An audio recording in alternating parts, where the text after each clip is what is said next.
Kaum muslimin wal muslimat rahimakumullah. Kajian Madarijus Salikin hari ini memasuki pembahasan pada halaman 313 di buku, atau pada halaman 10 pada ringkasan. Imam Ibnu Qayyim rahimahullah ta'ala mengatakan, telah disampaikan sebelumnya bahwa orang-orang yang bertaubat hendaknya menyadari beberapa hal. Yang pertama,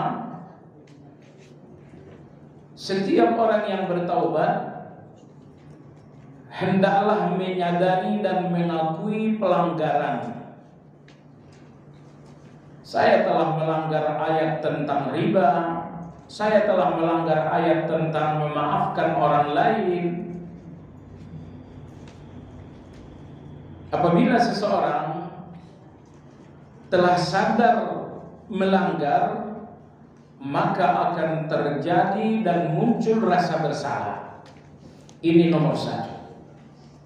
Sadari pelanggaran agar Anda merasa bersalah. Nomor dua, kata Imam Ibnu Qayyim, sadari ancaman. Tidak satu pun pelanggaran melainkan di dalamnya ada ancaman. Dengan sadar ancaman, maka Anda akan takut. Ya, jadi dari rasa bersalah kemudian muncul rasa takut. Semakin melihat ancaman-ancaman Allah di setiap pelanggaran, semakin besar rasa takut dalam hati ini kepada Allah. Kemudian kesadaran yang ketiga, kata Imam Ibnu Qayyim, sadarilah bahwa Allah membiarkan Anda begitu saja jatuh kepada pelanggaran itu. Allah mampu menghalangi Anda agar tidak melanggar, tapi ternyata Allah biarkan Anda melanggar. Ketika Allah biarkan Anda melanggar, berarti di situ ada hikmah. Dan hikmahnya antara lain, kata Ibnu Qayyim, bahwa di dalam pelanggaran terdapat sejumlah ma'rifatullah, makanya Allah biarkan pelanggaran itu terjadi. Banyak sekali ma'rifatullah yang tidak diketahui kecuali melalui pelanggaran. Karena Anda melanggar, maka Anda melihat bahwa Allah Maha Pengampun. Bahwa Anda melanggar, Anda melihat bahwa Allah Maha menutupi kesalahan-kesalahan. Pelanggaran Anda banyak, tapi semuanya tidak diketahui manusia. Allah rahasiakan dengan kasih sayangnya. Ini nomor 3. Jadi yang pertama, sadari Anda melanggar, maka Anda merasa bersalah. Nomor 2, sadari ancaman-ancaman di dalam pelanggaran Anda, maka Anda akan merasa takut. Sadarilah bahwa Allah membiarkan Anda begitu saja melakukan pelanggaran, maka Anda akan melihat hikmah kenapa Allah membiarkan Anda jatuh. Yang keempat, pagi hari ini, sadarilah bahwa semua pelanggaran-pelanggaran itu ada di dalam diri Anda di satu tempat yang bernama nafsul ammarah. Di mana tempat pelanggaran itu? Anda melanggar ayat tentang riba, Anda melanggar ayat tentang harusnya memaafkan orang lain, tapi Anda memilih dendam. Semua pelanggaran-pelanggaran itu, kata Ibnu Qayyim, ada di satu tempat yang bernama nafsul ammarah. Yang dimaksud dengan ammarah dari kata amar, yang artinya adalah menyuruh. Maka ammarah artinya adalah yang terus-menerus menyuruh. Kalau amarah artinya menyuruh, Tapi kalau mimnya ditasydidkan menjadi ammarah, artinya adalah yang terus-menerus menyuruh. Menyuruh apa? Ammarah bisu, terus-menerus menyuruh, mendorong kepada keburukan. Nah, inilah yang selalu disebut dengan nafsul ammarah, artinya nafsu yang selalu menyuruh pada keburukan. Kata nafsul ammarah Allah sebutkan dalam surat Yusuf melalui ucapan Yusuf alaihi salam. Nabi Yusuf alaihi salam, Anda tahu, digoda oleh istri pembesar Mesir. Yusuf remaja alaihi salam sesungguhnya tertarik juga. Walaqad hammat bihi wa hamma biha. Perempuan ini tertarik dan Yusuf pun sesungguhnya tertarik. Yusuf alaihi salam kemudian berkata, "Wa ma ubarri'u nafsi innan nafsa la'ammaratun bisu." Dan aku tidaklah menganggap bersih nafsuku, karena pada dasarnya nafsu ini terus-menerus menyuruh kepada keburukan. Seorang nabi bernama Yusuf, ayahnya nabi bernama Yakub, kakeknya nabi bernama Ibrahim alaihi wassalam. Yusuf ini mengaku bahwa dalam dirinya ada satu nafsu ammarah yang terus-menerus menyuruh bisu kepada keburukan. Kalau ini yang terjadi dalam diri Nabi Yusuf, yang notabene seorang nabi, ayahnya nabi, kakeknya nabi, jemaah sekalian, apalagi dalam diri kita semua. Baik, mumpung ingat saya ingin sampaikan, Ibrahim alaihissalam menikah dengan 2 istri. Tak salah kalau Anda mau ikut pun boleh. Yang pertama Sarah, yang kedua Hajar radhiyallahu anhu. Dari Sarah lahir seorang anak bernama Ishak. Lalu dari Hajar lahir seorang anak bernama Ismail. Jemaah sekalian, Nabi Ibrahim di samping memiliki anak bernama Ishak, beliau juga memiliki anak bernama Ya'ish. Ya, bukan. Nah, saudara Nabi Yakub maksud saya. Nabi Ishak memiliki anak bernama Yakub, juga memiliki beberapa anak, salah satunya Ya'ish. Ismail alaihissalam ketika akan wafat, beliau meninggalkan seorang putri dan beliau berwasiat agar putrinya menikah dengan sepupunya bernama Ya'ish. Baik, dari keturunan Ishak ini lahirlah lahirlah Nabi Yakub, lahirlah Nabi Yusuf. Ya, dari Yusuf ini ke bawah nanti lahirlah sejumlah nabi-nabi. Dan dari keturunan Yakub maksud saya lahirlah seperti Musa, seperti Harun, seperti Isa. Nah, kemudian dari keturunan Ya'ish tadi lahirlah Zulkifli, lahirlah Ayub. Lalu di ujung keturunan Ismail lahirlah Nabi kita sallallahu alaihi wasallam. Intinya dari tulang sulbi Nabi Adam lahirlah Nabi sebanyak 12 Nabi. Semua 12 Nabi ini berpangkal pada satu doa yang berbunyi, Rabbi habli minas salihin. Jadi dari doa yang Anda sering bacakan, Rabbi habli minas salihin, Allah berikan kepada Nabi Ayub, Nabi Yakub, Nabi Ibrahim sejumlah anak-anak yang tidak hanya saleh, tapi di puncak kesalehan, yaitu keturunan beliau sebanyak 12 orang adalah Nabi.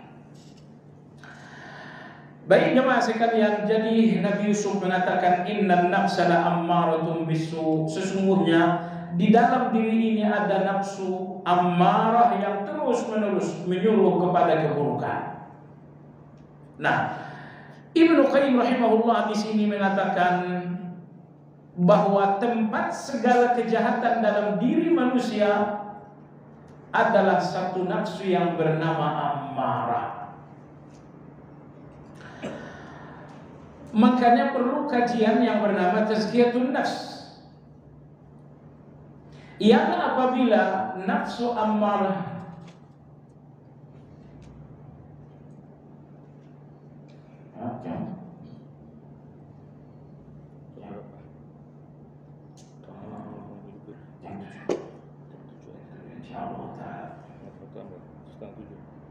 boleh jam 6 berhenti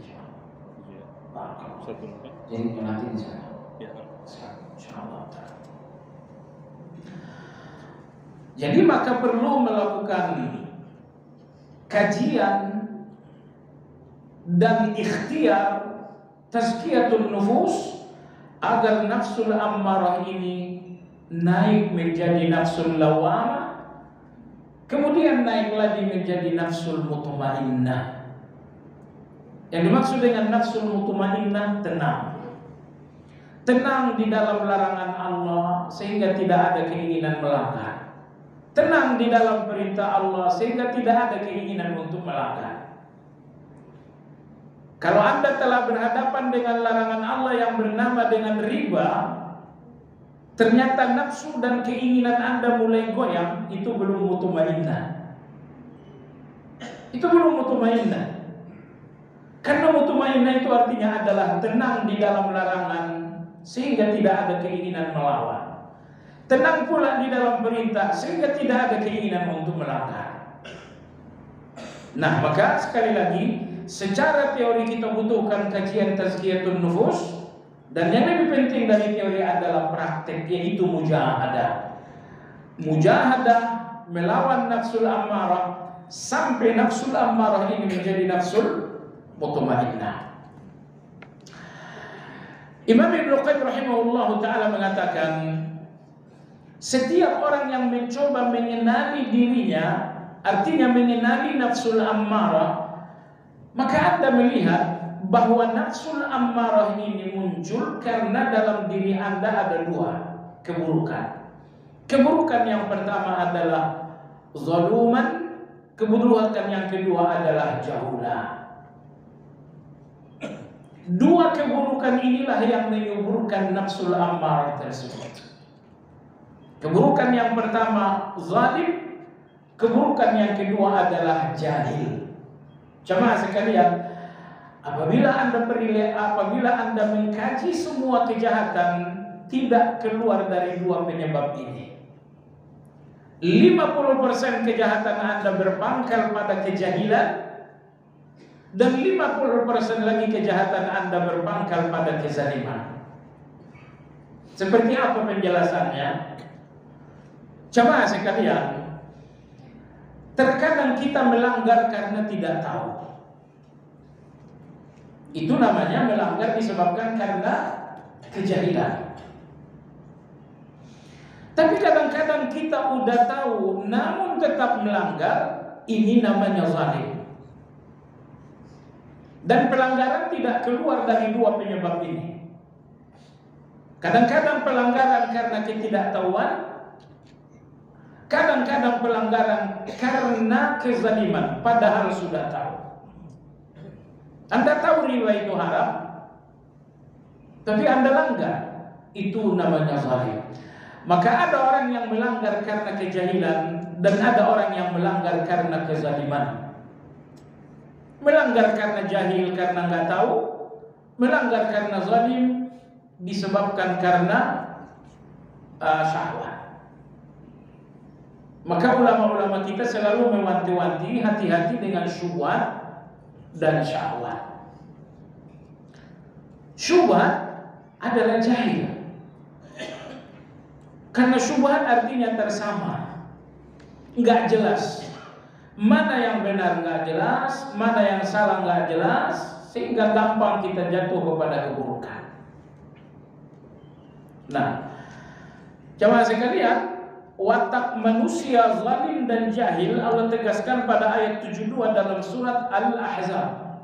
Inna 'aradna al-amanata 'ala as-samawati wal ardi wal jibal فأبين أن يحملنها وأشفقن منها وحملها الإنسان إنه كان ظلوما جهولا. Sesungguhnya manusia zalum. Nomor 2 jahul. Kalau jahilnya biasa, jahil. Tapi kalau jahilnya luar biasa, jahul. Kalau zalimnya biasa, zalim. Tapi kalau zalimnya luar biasa, zalum. Dan Allah mensifati manusia dengan 2 sifat ini. Zaluman, jahula. Ibnu Qayyim rahimahullah ta'ala mengatakan, nafsul ammarah tumbuh subur disebabkan karena dalam diri Anda ada 2 virus. Virus pertama adalah zaluman, virus yang kedua adalah jahulan. Nah, kata Ibnu Qayyim rahimahullah ta'ala, seandainya manusia menghilangkan kejahilannya dengan ilmu yang bermanfaat, lalu menghilangkan kezalimannya dengan amal yang saleh, al-ilmun nafi' wal amalus saleh. Hilangkan kejahilan dengan ilmu yang bermanfaat. Ingat, tidak semua ilmu bermanfaat. Ya, ilmu yang bermanfaat adalah ilmu yang membuat Anda semakin takut kepada Allah. Anda tahu maksudnya? Ilmu yang membuat Anda semakin takut melanggar larangan. Ilmu yang membuat Anda semakin takut mengabaikan perintah. Ini ilmu yang bermanfaat itu. Jadi kalau Anda semakin sungguh-sungguh mencari ilmu yang bermanfaat, maka jahula atau kejahilan ini akan semakin berkurang. Kemudian Anda pun sungguh-sungguh untuk al-amalus saleh. Ilmu yang bermanfaat itu Anda sungguh-sungguh agar menjadikannya amal yang bersaleh. Seiring dengan kesungguhan Anda beramal saleh, maka akan berkuranglah zaluman, kezaliman. Nah, kalau kejahilan berkurang dengan ilmu yang bermanfaat, kezaliman berkurang dengan al-amalus saleh, maka nafsul ammarah ini lemah. Nafsul ammarah ini bahkan hilang.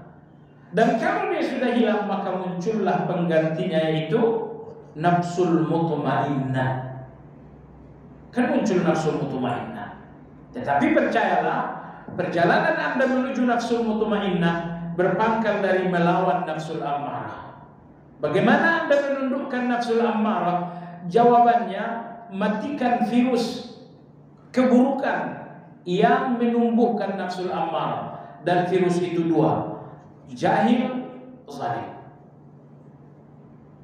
Hilangkan kejahilan Anda dengan al-ilmun nafi', hilangkan kezaliman Anda dengan al-amalus saleh.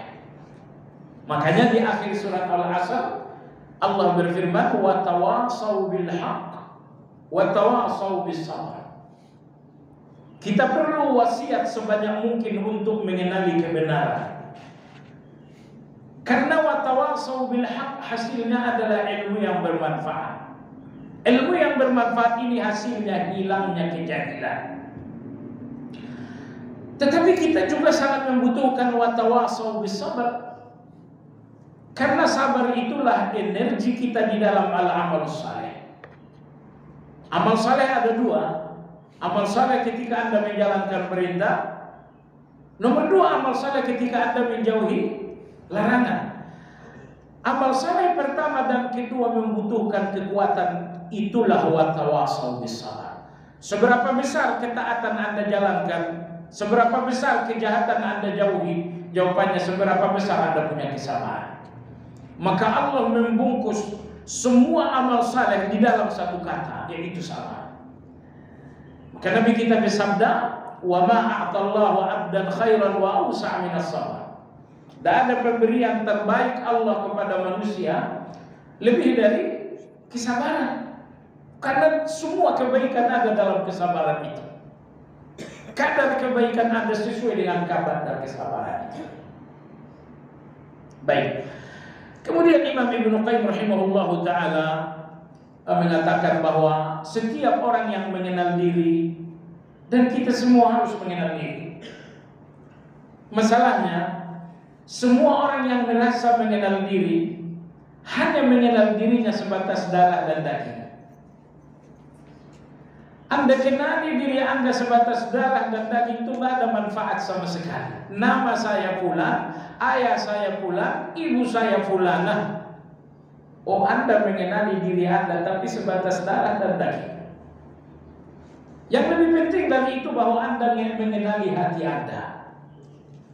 Kata Ibnu Qayyim, setiap orang yang mengenali diri alias mengenali hati, maka dia akan melihat bahwa di dalam hati ini terdapat penyakit tadi. Terdapat nafsul ammarah yang tumbuh subur disebabkan karena zaluman jahula. Nah, beliau mengatakan rahimahullahu ta'ala, barang siapa yang mengenali tabiat dan sifat diri, ia akan sadar bahwa diri adalah sumber segala kejahatan. Maka setiap kebaikan yang ada padanya murni anugerah dan pemberian Allah. Jadi dalam diri kita ini kejahatan adalah dasar, dan kebaikan adalah sesuatu yang dipelajari.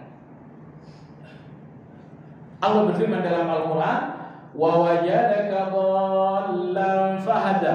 Allah mendapatkanmu dalam kesesatan, lalu Allah berikan hidayah. Ayat ini menunjukkan pada dasarnya manusia sesat. Hidayah itu adalah sesuatu yang dipelajari manusia. Maka nafsul ammarah itu adalah watak dasar manusia, sementara nafsul mutmainnah itu adalah sesuatu yang dipelajari manusia. Maka kalau Anda berpikir, kenapa begitu mudah kejahatan dan begitu susahnya kebaikan? Karena kejahatan itu watak dasar. Dasarnya manusia sesat, lalu Allah berikan hidayah. Nah, makanya dasarnya manusia adalah nafsul ammarah. Adapun nafsul mutmainnah ini adalah pemberian Allah. Gak ada orang yang lahir membawa nafsul mutmainnah. Semua manusia lahir dengan nafsul ammarah itu. Namun ketika manusia berjuang untuk belajar, berjuang untuk beramal saleh, maka nafsul ammarah ini akan menjadi berkurang, semakin lemah, dan muncullah nafsul mutmainnah. Makanya dalam hadis Nabi Shallallahu Alaihi Wasallam selalu mewanti-wanti agar kita berlindung kepada Allah dari kejahatan diri.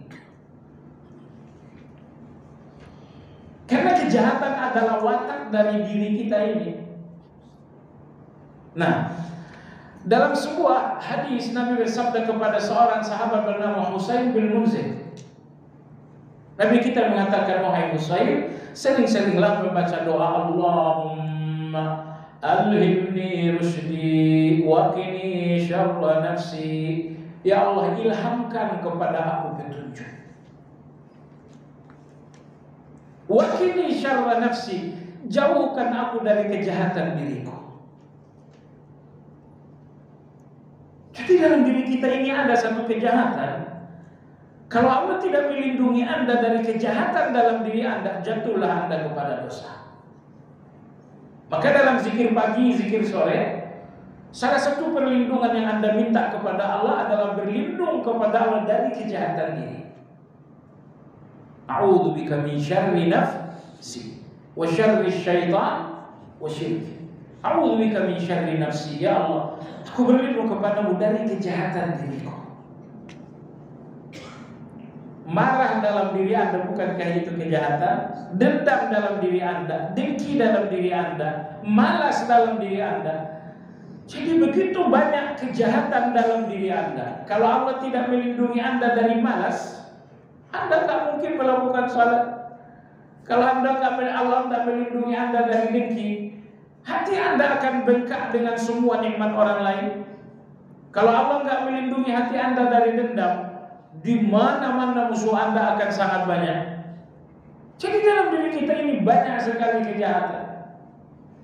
Maka kita berdoa kepada Allah, Allah, a'udzubika min syarri nafsi. Ya Allah, aku berlindung kepadamu dari kejahatan diriku. Kejahatan orang kepada diri kita sangat buruk, tapi yang gak kalah buruknya adalah kejahatan diri Anda kepada diri Anda. Cuma ingin saya katakan jamaah sekalian, kejahatan orang lain kepada Anda pada akhirnya keuntungan bagi Anda. Kejahatan orang lain kepada Anda pada akhirnya keuntungan. Karena kezaliman orang lain kepada Anda ini menghapus kejahatan dan dosa dan meninggikan kedudukan Anda di depan Allah. Maka kejahatan orang lain kepada Anda pada akhirnya keuntungan Anda.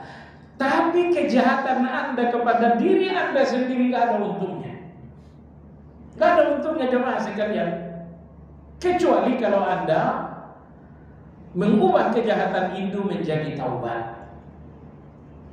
Baik, maka terhadap sahabat yang bernama Husain ibnul Munzir, Nabi ajarkan doa yang intinya mengandung dua hal. Apa itu? Allahumma alhimni rusdi. Ya Allah, berikan aku, ilhamkan kepada aku petunjuk. Ilham. Ilham inilah yang sangat dibutuhkan jamaah sekalian. Kebenaran itu Anda tahu, kebaikan itu Anda tahu, tapi kalau dalam hati ini tidak ada ilham, kebenaran dan kebaikan itu tetap saja di luar diri Anda. Karena agar kebenaran ada dalam diri Anda dibutuhkan satu hal yang dinamakan ilham. Saya yakin si Anda udah lupa. Ketika kita bicara tafsir ihdinas siratal mustaqim, Ibnu Qayyim menyebutkan bahwa hidayah itu memiliki 10 tingkatan. Hidayah tingkatan tertinggi adalah hidayatut taklim.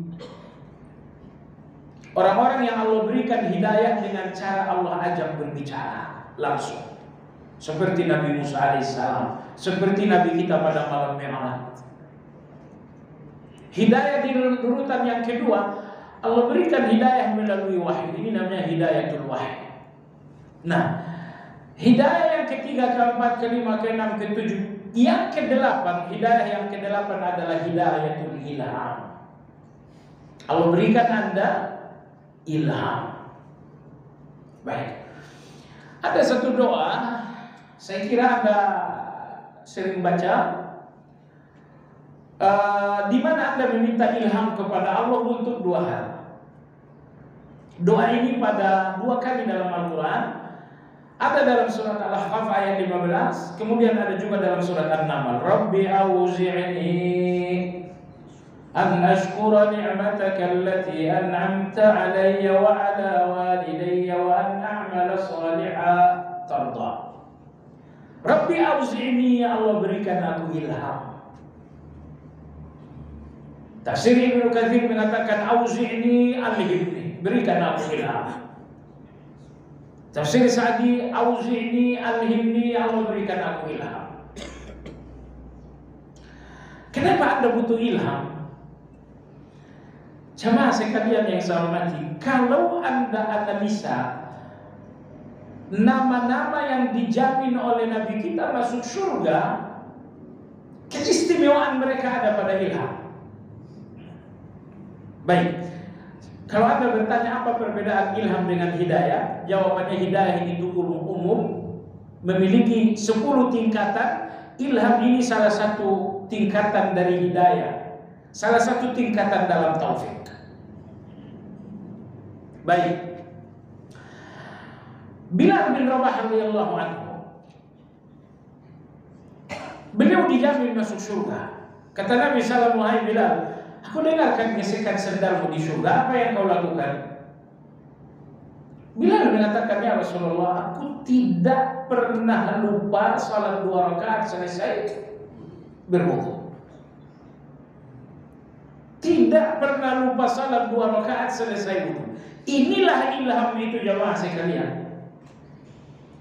Ketika Allah telah berikan Anda ilham dalam amal saleh, maka amal saleh Anda akan unik melebihi orang yang lain. Sebagaimana di sini Allah berikan ilham kepada Bilal, maka Bilal berhasil memiliki satu amal saleh yang tidak dimiliki orang lain. Ini ilham. Contoh kedua misalnya adalah Sa'ad bin Zaid, kalau nggak salah namanya. Setiap kali Nabi SAW bersabda, datang kepada kalian orang surga. Ternyata Sa'ad bin Zaid ini, apa yang menjadi kebiasaan saat ini sehingga Nabi mengatakan dia orang surga? Ternyata Sa'ad bin Zaid tidak pernah tidur sebelum memaafkan orang-orang yang bersalah. Setiap malam dia akan tidur, dia kebayangin, hari ini saya ketemu dengan siapa aja. Oh, si fulan tadi pagi ngomongnya gak enak banget. Oh, si fulan tadi pagi ngomongnya merendahkan. Oh, si fulan tadi pagi. Coba sekalian yang saya hormati, akhirnya beliau tidak pernah tidur di malam hari sebelum memaafkan orang-orang yang bersalah. Inilah ilham. Allah berikan ilham kepada beliau sehingga beliau berhasil memiliki satu amal saleh yang gak dimiliki semua orang. Baik jamaah sekalian. Dan ada lihat sekali lagi, semualah orang-orang surga yang dijamin Nabi SAW, karena dalam diri mereka ada amal-amal saleh yang sangat unik. Dalam riwayat Imam Muslim dari Ibnu Abbas, seorang laki-laki dijamin masuk surga. Ya, siapa dia? Seseorang yang punya kebiasaan mempiutangkan orang lain. Allah berikan hobi mempiutangkan. Ya Allah, Anda punya hobi nggak mempiutangkan orang? Kalau ada hobi, laporan sama saya, biar saya datang. Tapi kemudian setelah dia diberikan Allah hobi mempiutangkan orang lain, dia pun diberikan Allah hobi menghapus hutang piutang orang lain. Fulan hutangnya udah sampai pada jatuh tempo. Bagaimana nih, mau bayar kan nih? Aduh, saya nggak bisa bayar. Beda, kalau nggak bisa bayar sudah. Laki-laki ini dalam kebaikan lain mungkin di bawah standar, tapi begitu sampai soal amal saleh dalam bab hutang piutang, laki-laki ini luar biasa. Gak ada yang mengalahkannya sama sekali. Ini yang dinamakan dengan ilham. Maka kalau Allah berikan Anda ilham dalam amal saleh, Anda akan memiliki amal saleh yang gak dimiliki semua orang lain. Allah berikan Bilal amal saleh yang gak dimiliki oleh semua sahabat. Allah berikan Sa'ad bin Zaid satu amal saleh yang gak dimiliki semua orang. Allah berikan Uthman radhiyallahu amal saleh yang gak dimiliki semua. Inilah apabila Allah telah memberikan ilham. Artinya kalau Allah tidak berikan Anda ilham, amal saleh Anda semuanya standar. Anda sholat, semua orang sholat. Anda sedekah goceng, semua orang rata-rata sedekah goceng juga. Anda puasa Ramadan, semua orang puasa Ramadan. Enggak akan ada amal saleh Anda yang istimewa kalau tidak ada ilham. Makanya ilham itu kita minta untuk dua hal. Untuk apa? Yang pertama, an ashkura ni'mataka allati an'amta 'alayya wa 'ala walidayya. Ya Allah, berikan aku ilham dalam bersyukur. Nomor dua, wa an a'mala salihan tarda. Berikan aku ilham untuk selalu beramal saleh. Dulu di zaman Muawiyah radhiyallahu anhu terjadilah jihad. Jihad di zaman dulu nggak seperti sekarang, tentaranya terdata. Tentara sebanyak 2000, si fulan pangkatnya ini tinggalnya terdata. Kalau sekarang, kalau dulu tidak, dikeluarkan pengumuman berjihad, mendaftar bagi yang mau. Jadi nggak ada standar tinggi badan sekian, berat badan, nggak ada. Yang penting Anda mau, Anda punya senjata, ayo. Terjadilah jihad di zaman Muawiyah radhiyallahu anhu.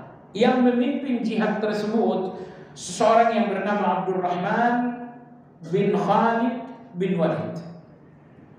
Jadi kalau bapaknya Khalid bin Walid, panglima di zaman Nabi dan di zaman Abu Bakar radhiyallahu anhu, ternyata sesampainya di zaman Muawiyah, salah satu anak dari Khalid ini bernama Abdurrahman juga ternyata panglima perang.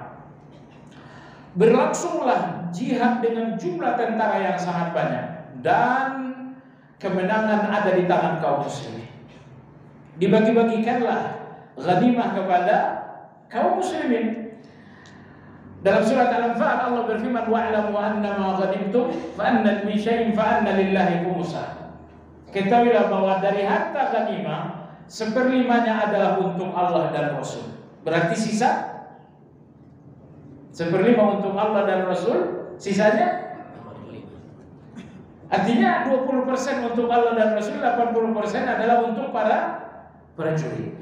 Seperlima bagian Allah ini dibagikan kepada fakir miskin, 4/5 ini dibagikan kepada semua prajurit.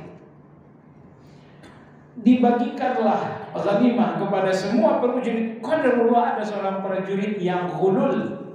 Yang dimaksud ghulul, mencuri harta ghanimah, dia curi. Rupanya laki-laki ini berhasil membunuh seorang kafir yang kaya raya. Setelah mati dirogoh seluruh tubuh dan kantong, ditemukanlah uang sebesar 100 dinar. Laki-laki ini berpikir, ini tidak usah masuk ghanimah, masuk kantong saja. Akhirnya laki-laki ini dapatkan ghanimah dari panglima, tapi dia juga diam-diam menyembunyikan harta ghulul tadi sebesar 100 dinar. Walhasil jamaah sekalian, semua prajurit kembali dan tidak ada data mereka kembali kemana, alamat di mana, nama siapa, nggak ada. Nggak ada catatan itu kalau jihad zaman dulu. Namanya siapa, tempat tinggalnya di mana, handphone, WhatsApp-nya berapa, nggak ada. Setelah semua prajurit kembali, tiba-tiba pencuri ini menyesal. Nah, inilah ilham tadi. Inilah ilham. Allah memberikan ilham sehingga dia menyesal. Maka dia menjumpai panglima Abdurrahman bin Khalid. Beliau mengatakan, wahai panglima, terus terang saya tadi mencuri sebesar 100 dinar. Abdurrahman mengatakan, semua prajurit telah kembali. Yang artinya kita nggak tahu di mana mereka. Yang artinya uang curian ini udah nggak bisa dikembalikan kepada mereka. Oleh sebab itu kata Abdurrahman, ambil saja uang 100 dinar itu dan besok tanggung jawab di depan Allah. Saya nggak mau terima. Makan sampai habis, sisanya tanggung jawab di depan Allah. Waduh, sakit sekali hati laki-laki ini. Merasa tidak ada jawaban dari panglima, akhirnya dia bertemu dengan Muawiyah. Beliau mengatakan, wahai Muawiyah radhiyallahu anhu, terus terang saya mencuri sebesar 100 dinar. Kalau 1 dinarnya 5 juta, 5 juta kali 100. Karena 1 dinar setara dengan 4,5 gram emas. Itu 1 dinar. Berarti yang dicuri ini hampir 1,5 miliar. Maka dia menjumpai Muawiyah, wahai Muawiyah, terus terang saya telah mencuri 100 dinar. Saya ingin mengembalikannya. Subhanallah, jawaban Muawiyah persis seperti jawaban sang panglima. Mau dikembalikan kemana? Semua prajurit sudah pulang kampung. Kita nggak tahu namanya, nggak tahu alamatnya. Kalau saya ambil 100 dinar ini, saya mau kemana ya? Sudah. Makan saja 100 dinar itu, selanjutnya tanggung jawab lagi depan Allah. Sakit sekali. Tapi ilham ini sangat kuat sekali untuk bertaubat. Akhirnya dia menjumpai beberapa sahabat Nabi untuk mendapatkan jawaban. Semuanya memberikan jawaban yang sama. Makan saja 100 dinar itu, karena udah gak mungkin dikembalikan kepada pemilik hak. Dan selanjutnya tanggung jawab lagi depan Allah. Oh, akhirnya laki-laki ini sedih, gelisah, termenung. Akhirnya bertemu dengan seorang penduduk negeri Syam, namanya Abdullah. Beliau mengatakan, wahai fulan, kenapa kamu gelisah? Beliau mengatakan, saya mencuri ghanimah 100 dinar. Dan baik Abdurrahman ataupun Muawiyah mengatakan, makan saja, habiskan saja, selanjutnya tanggung jawab di depan Allah. Mereka tidak mau menerima pengembalian. Kata mereka, prajurit pemilik hak sudah kembali dan tidak diketahui alamat. Mereka nggak mau menerima. Laki-laki ini mengatakan, wahai fulan, kalau saya berikan solusi, janji nggak kamu jalankan? Oh, saat itu laki-laki ini benar-benar bergembira, menemukan solusi bagaikan menemukan apa gitu kan, bahagia sekali. Beliau mengatakan, solusi apapun saya jalankan.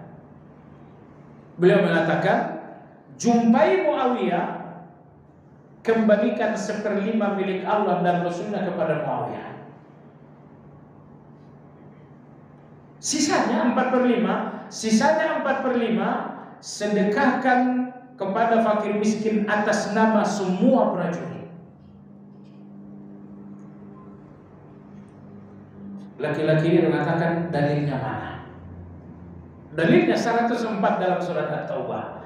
Alam ya'lamu anna Allah huwa yaqbalu at-taubata 'an 'ibadihi huwa yaqbalu at-taubata 'an 'ibadihi wa ya'khudhu as-sadaqat wa anna Allah huwa at-tawwabur rahim. Apakah mereka tidak tahu bahwa Allah menerima taubat dan Allah Maha menerima sedekah, dan Allah adalah Tawwabur Rahim, Maha menerima taubat lagi Maha penyayang. Coba lihat dalam ayat ini, Allah menerima dua hal. Yaqbalu taubata an ibadi, Allah Maha menerima taubat dari hamba-hambanya. Wa ya'khudhu sadaqat, dan Allah pun Maha menerima sedekah. Oh, gembira sekali laki-laki ini. Akhirnya dia menjumpai Muawiyah. Beliau mengatakan, wahai Amirul Mukminin, saya datang mengembalikan bagian Allah dan Rasulnya sebesar 1/5. Muawiyah mengatakan, bagian Allah dan bagian Rasul akan saya terima dan saya bagikan kepada fakir miskin. Tapi 4/5 lagi bagian prajurit mau kamu kemanain? Akan saya sedekahkan atas nama mereka semua. Muawiyah mengatakan, dapat dari mana itu? Beliau mengatakan, Allah berfirman dalam Al-Quran, alam ya'lamu anna Allah huwa yaqbalu at-taubata 'an 'ibadihi wa ya'khudhu as-sadaqat wa anna Allah huwa at-tawwabur rahim. Masya Allah, Muawiyah radhiyallahu anhu gembira. Beliau riang sekali. Gembira dan riang karena ada kebenaran. Kebenaran yang membuat beliau tidak salah jalan. Sebab kalau nggak ada kebenaran, semua orang akan salah. Muawiyah radhiyallahu anhu setengah salah sebetulnya, sampai akhirnya hari ini laki-laki ini datang membawakan ayat. Jadi kalau laki-laki ini telah jatuh pada satu kesalahan, nah sekarang kesalahan itu telah berbuah satu kebenaran. Makanya jamaah sekalian, ayat berapa tadi? 104 surat At-Taubah. Kalaulah Anda pernah bersalah kepada seorang, tentu tugas Anda minta maaf. Kalau Anda tahu orangnya. Kalau Anda tidak tahu orangnya, atau Anda tahu tapi sudah wafat, sementara kesalahan belum diminta maafin, apa yang Anda lakukan? Yang mesti Anda lakukan berikutnya jamaah sekalian, bersedekahlah atas nama yang bersangkutan. Cuma jangan main-main. Kalau kesalahan Anda sangat besar, jangan sedekah 5.000 atas nama beliau. Kalau kesalahan Anda kepada dia sangat besar, nanti sampai giliran lebaran haji, sembelihkan korban, serahkan kepada LKM, ini korban atas nama fulan. Bukan atas nama kamu, bukan. Ini atas nama kawan saya bernama fulan. Insyaallah ta'ala, sedekah adalah salah satu jalan taubat sebagaimana Allah sebutkan dalam ayat ini. Nah, baik jamaah sekalian yang saya hormati, nah itulah tadi salah satu bagaimana Allah berikan ilham sehingga kemudian laki-laki ini benar-benar bertaubat, dan bagaimana Allah berikan ilham kepada orang Syam tadi sehingga ditemukanlah ayat ini sebagai solusi. Makanya betapa kita butuhkan ilham, kita butuh ilham, maka kita berdoa minta ilham. Rabbi auzi'ni atau Allahumma alhimni rusydi. Nah, baik jemaah sekalian yang saya hormati, sekira sampai di sini kajian kita. Kita buka sesi tanya jawab 1, 2, 3 benarnya. Selanjutnya kita mengajak seluruh jamaah yang berkesempatan untuk menyolatkan jenazah teman kita, saudara kita. Beliau adalah Pak Madiban rahimahullah ta'ala. Kita selalu komunikasi melalui WhatsApp dengan beliau, tapi belakangan ini tidak muncul. Biasanya kalau beliau tidak muncul sedang umrah. Nggak taunya semalam kita dapat berita beliau wafat. Yang kita tahu tentang beliau adalah kebaikan. Semoga Allah Subhanahu wa ta'ala pun melihat beliau sebagai orang baik juga. Jadi sekali lagi setelah kajian ini kita mengundang teman-teman yang berkesempatan untuk ke Nakula menyolatkan jenazah beliau rahimahullah ta'ala. Ya, demikian kajian hari ini.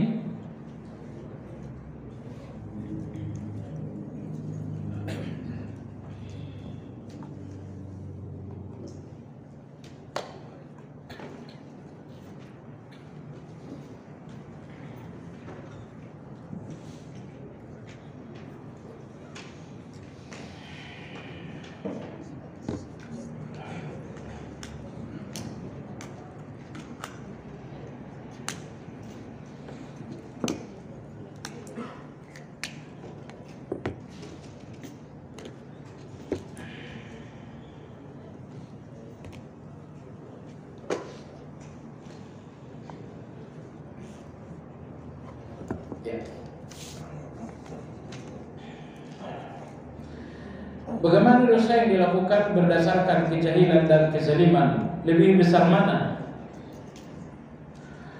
Dosa karena kezaliman, dosa yang disengaja, makanya dinamakan zalim. Jadi dosa karena kezaliman artinya Anda sudah tahu hukumnya lalu dilanggar. Itulah dosa kezaliman itu. Itulah kezaliman dalam berdosa. Maka dosa yang berpangkal pada kezaliman hati, kezaliman diri, dosanya lebih besar. Bagaimana dengan dosa karena kejahilan? Bukannya jahil itu uzur. Cuma sekalian betul, kejahilan itu uzur, sehingga dosa karena kejahilan dimaafkan oleh Allah dengan syarat. Dengan syarat, jahil Anda dalam hal-hal yang memang rata-rata orang jahil. Artinya jahil itu ada dua. Kadang-kadang kita nggak tahu satu masalah dan rata-rata orang juga nggak tahu. Nah, jahil seperti ini yang uzur. Tapi kalau sampai Anda nggak tahu, sementara semua orang tahu, jahil seperti ini bukan uzur. Misalkan saya ketemu dengan seseorang, Bapak udah sholat? Enggak. Emangnya sholat itu wajib? Dan iya lah. Oh, baru sekarang saya tahu sholat itu wajib. Nah, dia nggak tahu, padahal semua orang tahu. Apakah ketidaktahuan seperti ini uzur? Oh, itu bukan uzur. Ketidaktahuan hanya uzur apabila orang lain juga banyak tidak tahu. Tapi kalau misalnya uzur Anda justru orang lain banyak tahu, itu bukan kejahilan Anda justru rata-rata orang tahu, itu jahil disengaja itu. Misalnya datang seorang perempuan buka aurat, kamu kenapa nggak nutup aurat? Emangnya wajib? Tuh. Iya wajib lah. Oh, saya nggak tahu tuh. Nah, ketidaktahuan dia bahwa jilbab menutup aurat itu wajib, menurut Anda ini ketidaktahuan uzur atau bukan? Ya enggak. Orang Islam dari lahir juga udah tahu bahwa aurat harus ditutup. Nah, jadi baik jamaah sekalian yang saya hormati. Jadi ada dua jahil, ada jahil uzur, ada jahil yang bukan, ada jahil yang bukan uzur. Jadi dosa yang berpangkal pada kezaliman lebih besar daripada jahil. Apakah ilham yang kita dapatkan saat ini bisa mencontoh dari sahabat Nabi SAW tersebut? Karena dikhawatirkan ilham yang muncul tidak sesuai dengan syariat. Ilham yang dibutuhkan sesuai dengan ayat 15 surat Al-Ahqaf adalah ilham untuk bersyukur dan ilham untuk beramal saleh. Jadi semua gerakan hati, keinginan hati yang besar untuk beramal saleh itu dinamakan dengan ilham. Sesuai dengan sahabat Nabi, insya Allah sesuai. Kalau ilhamnya ilham amal saleh pasti sesuai. Ya. Pertanyaan terakhir, penjelasan apa yang dimaksud dengan hidayah, irsyad dan taufik. Adapun hidayah dan irsyad itu sama. Hidayah itu artinya adalah ilmu, irsyad itu artinya belajar. Ya, disebabkan karena irsyad hasilnya hidayah, ilmu. Apa itu taufik? Taufik itu artinya adalah amal. Baik, Anda belajar itu irsyad, maka Anda tahu doa keluar rumah, Bismillah tawakkaltu ala Allah. Sekedar Anda tahu itu hidayah. Begitu Anda amalkan, itu namanya taufik. Kalau Anda mengamalkannya biasa-biasa saja, itu biasa. Tapi kalau Allah berikan ilham, maka pertama Anda akan istiqamah, Anda nggak akan meninggalkannya. Maka kita butuhkan ilham, karena ilham ini lebih tinggi daripada sekedar hidayah dan taufik. Wallahu ta'ala alam. Demikian kajian kita, mudah-mudahan bermanfaat. Waktu syuruk sudah masuk. Syuruk sudah masuk. Kita tutup dengan zikir kafaratul majlis. Subhanakallahumma wa bihamdika asyhadu an la ilaha illa anta astaghfiruka wa atubu ilaik. Alhamdulillahirabbil alamin. Assalamualaikum warahmatullahi wabarakatuh.